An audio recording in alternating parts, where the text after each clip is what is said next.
আবহাওয়া অফিস সূত্রে জানা গেছে, আগামীকাল রাতে ঘূর্ণিঝড় রেমাল উপকূল অতিক্রম করতে পারে।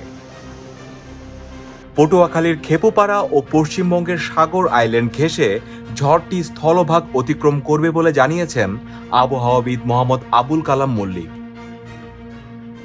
তবে সন্ধ্যা থেকে ঝড়ের অগ্রভাগের প্রভাব উপকূলীয় এলাকায় দেখা যাবে। ঝড়ের প্রভাবে কোথাও কোথাও অতি ভারী বৃষ্টি হতে পারে। ইতোমধ্যে ৩ নম্বর স্থানীয় সতর্ক সংকেত দেখাতে বলা হয়েছে।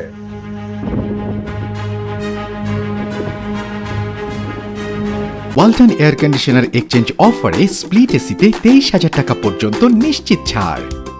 আবহাওয়া অধিদপ্তরের পরিচালক মোহাম্মদ আজিজুর রহমান বলেন, ঝড়টি ভারতের উপকূল ঘেঁষে এলে শক্তি সঞ্চয়ের সুযোগ কম পেত। সাগরের মধ্যভাগ দিয়ে আসায় শক্তি সঞ্চয়ের জন্য চারপাশে উপযোগী পরিবেশ আছে। আগামীকাল সকালে প্রবল ঘূর্ণিঝড় হওয়ার সম্ভাবনা রয়েছে।